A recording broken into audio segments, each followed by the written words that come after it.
Okay, I'm going to be filming this again because I did the first lap in slow-mo.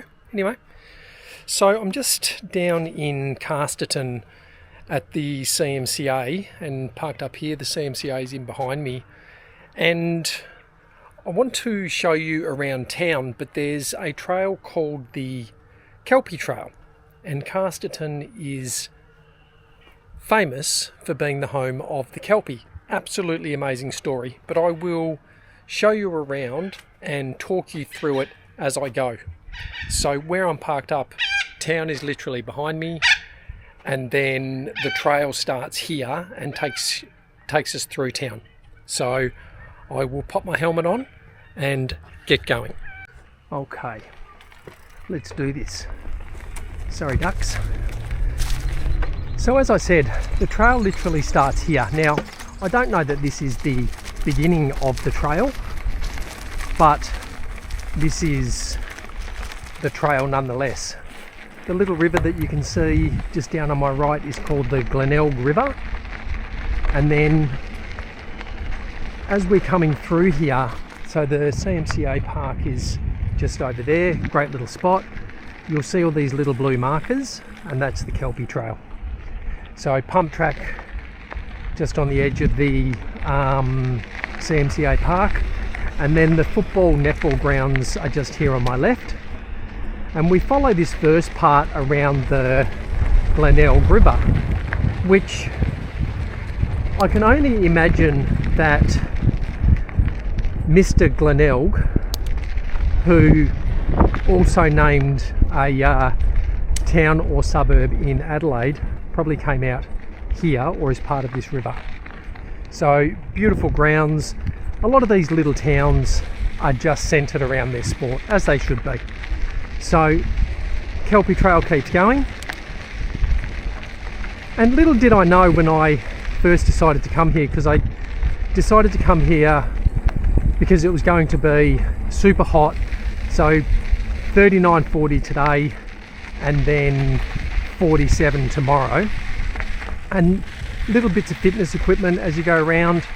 One of the things that I didn't realise was these little watering holes here that you can see, they actually have I've just drawn a blank, platypus.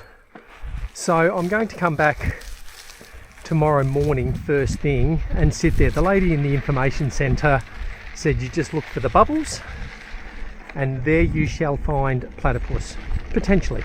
They're quite elusive.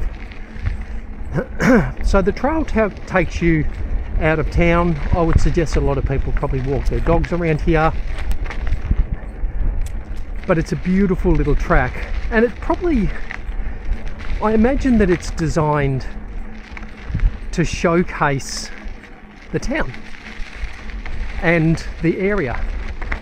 And it's beautiful. It is a beautiful town that is all about farming, and it's a stunner.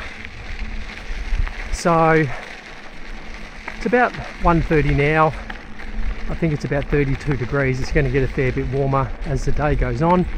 More fitness equipment. I'll just take you down here and show you. It's a great little swimming hole here. I imagine that the locals probably love it.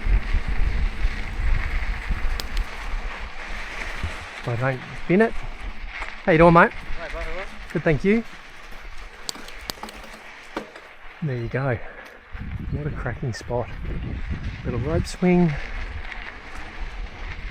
Anyway, we shall keep going. I don't want to disturb that gentleman. And we'll keep riding out of town until we turn and head across through some paddocks. But it's a nice, easy, flat ride.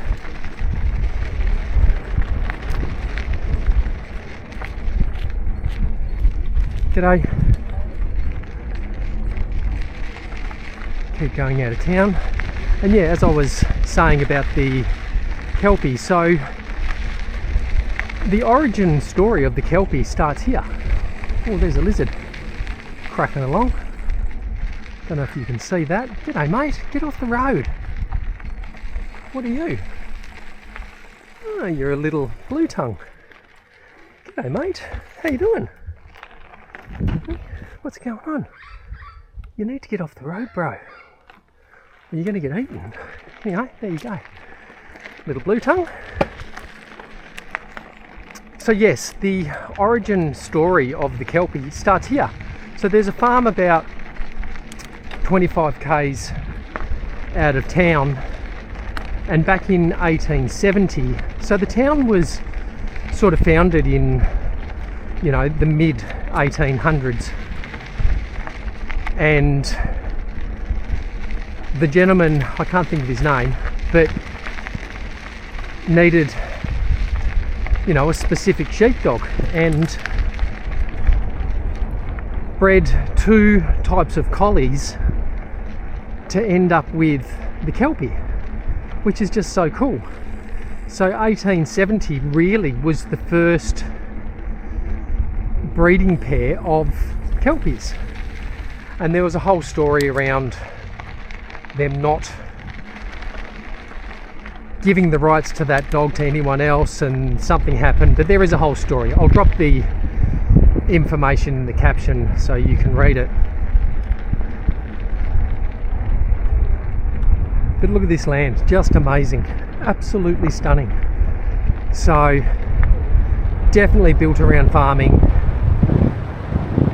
The fact that the place has its origins back to the beginning of Kelpie, and Kelpie was the name of the dog, I believe, the first of its kind, and the breed has now been called the Kelpie. So pretty cool story. But I love this sort of super rural, it's not outback, because I don't know that Victoria really has outback, but I would say this is, you know, super rural. Like, you're sort of a fair way from major metropolises.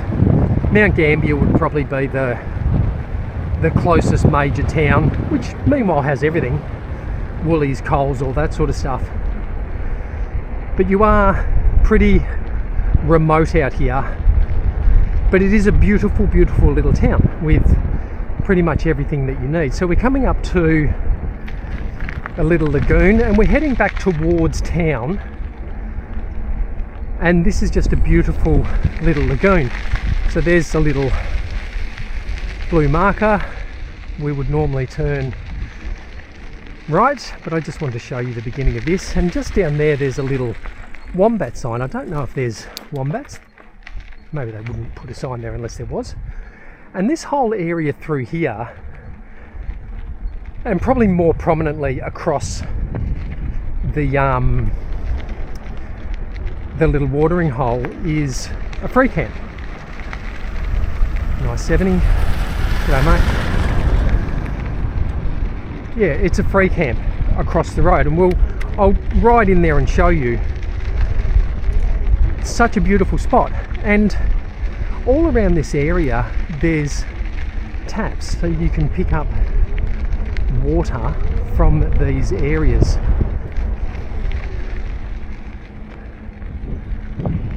Which is pretty cool, and I imagine that it's drinking water, because I think they would specify if it wasn't drinking water and just say, you know, not drinking water straight out of the creek or the river or the watering hole or whatever it is. So I would suggest that it's, in caravan language, potable water.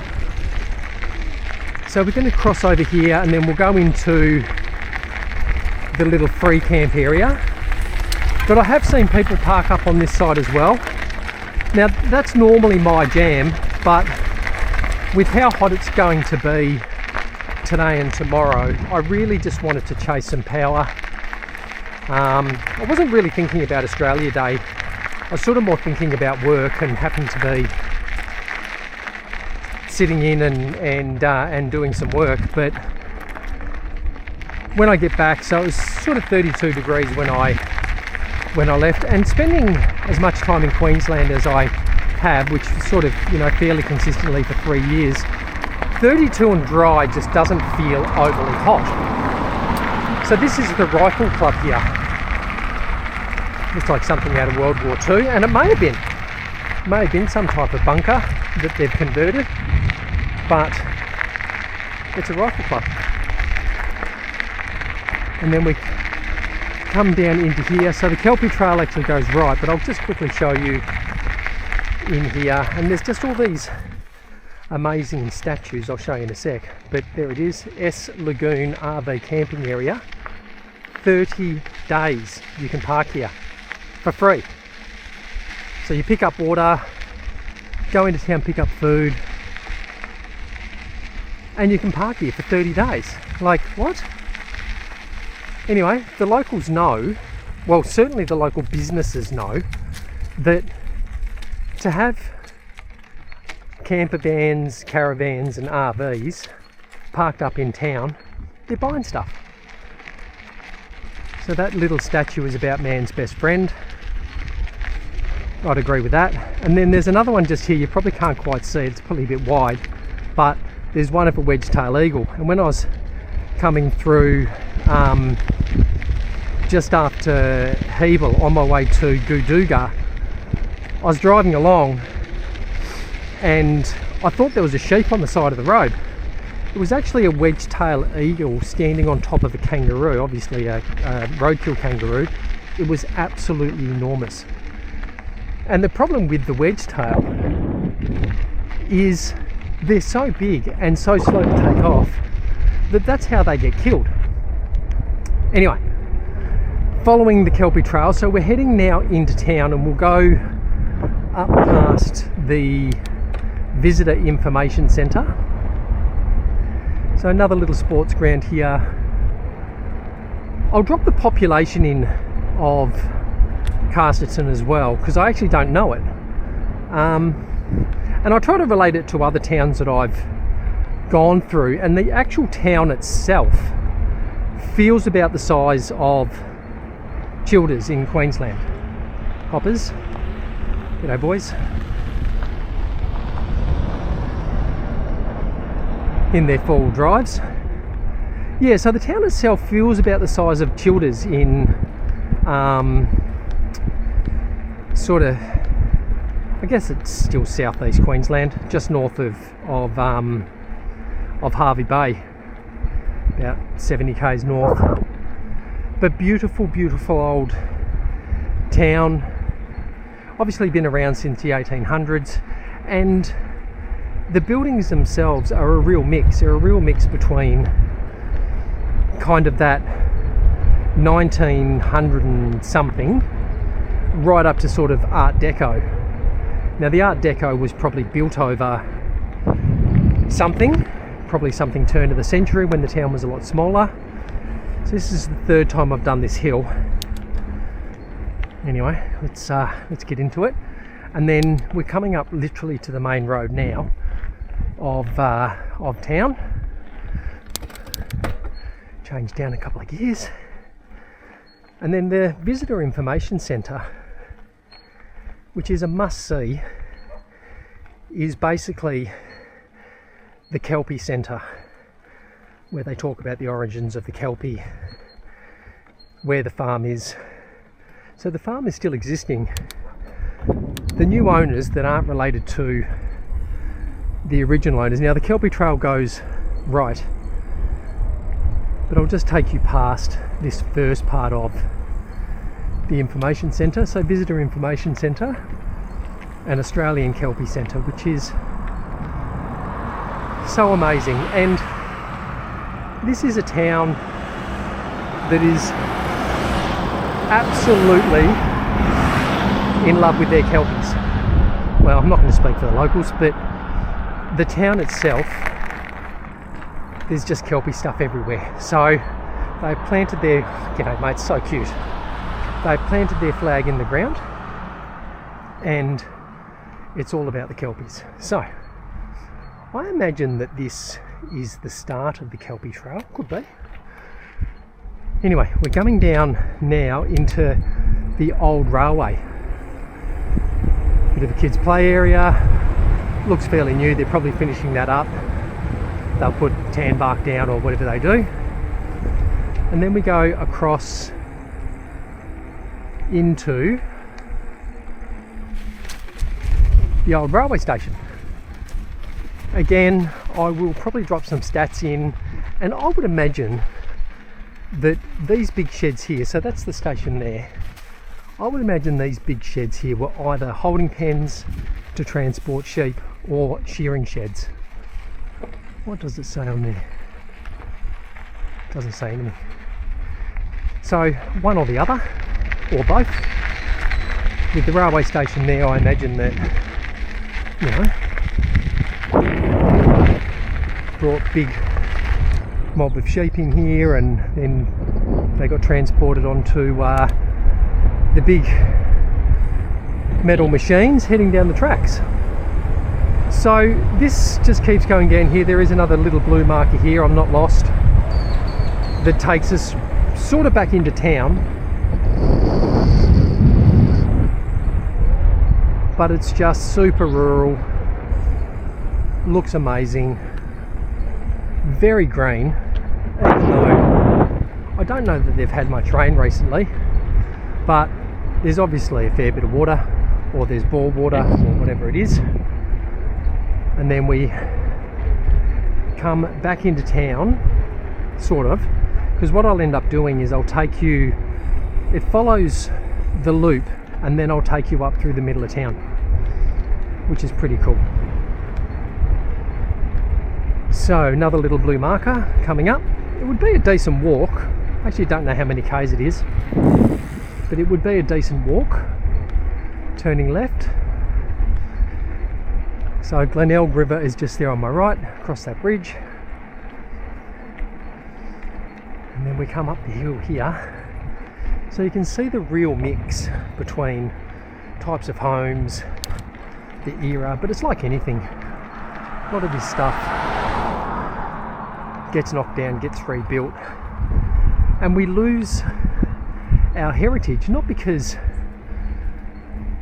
we've built something better, but because we didn't think big picture when we were knocking them over. It's a little bit like in Melbourne, in Hawthorn, where they knocked over the beautiful big period homes and put walk-up flats there in the 70s. They did actually stop that at one point, or they've stopped it, and yeah, because just beautiful heritage homes. Just checking behind me, and it goes back down here. Doesn't actually show another marker until we get down here, and you'll see the little blue marker. So whether someone's pinched it, I don't know, doesn't matter. So that's the primary school and kindergarten just on my right, which is quite nice. Boys with some bikes on the back of their ute. And then I think we turn left. I have done this a few times, maybe it's straight. No, we go straight. So town is on my left, and we'll come back up through town and I'll show you that. So we're about to go back down towards, so there's Food Works, town is right there. The Glenelg River is on my right there. Beautiful, beautiful trees through here, big massive gums. Oh my goodness. You could only imagine, like, they're hundreds and hundreds of years old. So, you know, when Kelpie first arrived in this area and was born, these trees were here. It's pretty cool. And then where that car's going across is the bridge. I got a coffee from the pub just there on the corner. I'm going to go down here. I'm not really sure why I just did that, but anyway, we're doing it. Lots of foliage on the ground, just the amount of coffees and stuff that are in this area. So that's the main area of town. Glenelg River is there on my right.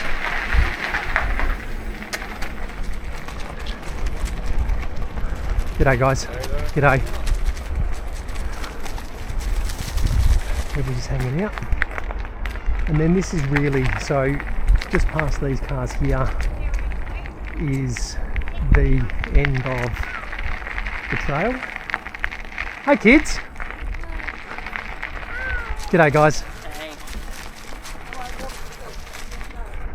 And then yeah, the CMCA is just there on my right, and then we're back in town, and I'll just do a bit of a loop back up through town just so you can see the town. Watch me pop a mono. Ooh, yeah, nice. And then through town, I won't ride on this side of the road. Birthplace of the Kelpie.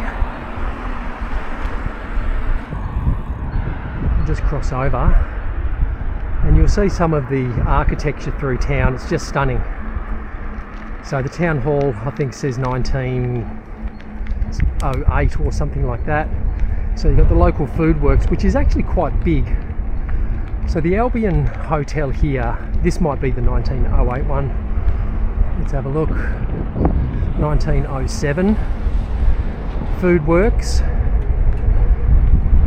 Post office, and then you start to see a little bit of deco start to creep in. Still some old, beautiful old buildings as you're coming up through town. And interestingly, the thing that I didn't notice as I was walking through is there's not heaps of for lease boards. So town hall, definitely art deco. Little mate sitting there on his rock. Bit of a tribute again to the Kelpie.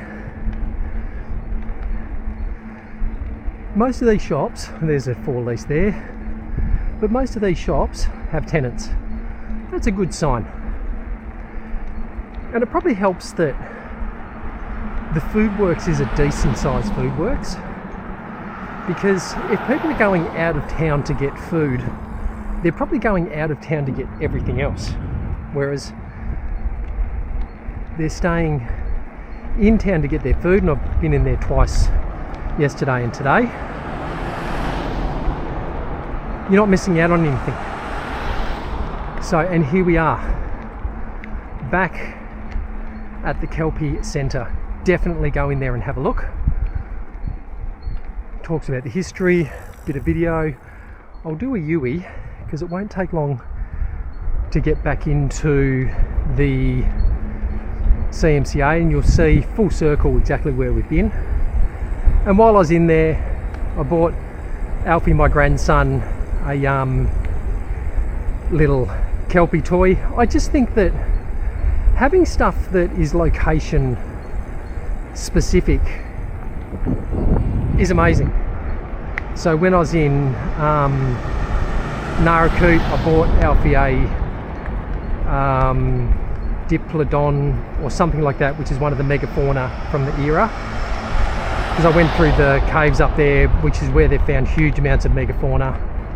And then obviously the Kelpie from here. Bought a couple of magnets, one to go in the fridge, and bought my partner Emily a little pair of Kelpie earrings. They're pretty cute. So we are about to turn left, so coming back down the main street of town. Sorry if this is long. Maybe only my mum and my partner will actually watch this, but worth it. And then back into town, behind Food Works. So you've got the swimming pool, which is directly here in front of me, skate park, which Alfie would love. And then we're back sort of to the other side of the free camping, which sort of starts here. Great little lagoon, which is obviously part of S Lagoon. And then up here, the old bowls club. I don't think it's active. There's a lot of derelict stuff sort of with the grounds and stuff there. Swimming pool there, and Marie, who is the custodian of the CMCA, she said if you go in, you get to use the pool at kids' prices, and you can come and go as you please. So once you've bought your ticket to the pool, so this is the CMCA, and we're now on this side of the sports ground. This is a CMCA here, and it's $19 power water and facilities, which most CMCAs don't. So when I was heading up the east coast up towards Cooktown, most of them just have a location. G'day mate, it's a good spot. And then back at the van. So there you go. That's Tour de Casterton. I honestly think that it's just one of the great little rural gems in Australia. I think it's an absolute ripper. So I'm gonna watch some rubbish, drink some water, have some lunch, and then decide what I'm going to do with this video because it's going to be long. Anyway, if you got to the end, thanks for watching. Bye for now.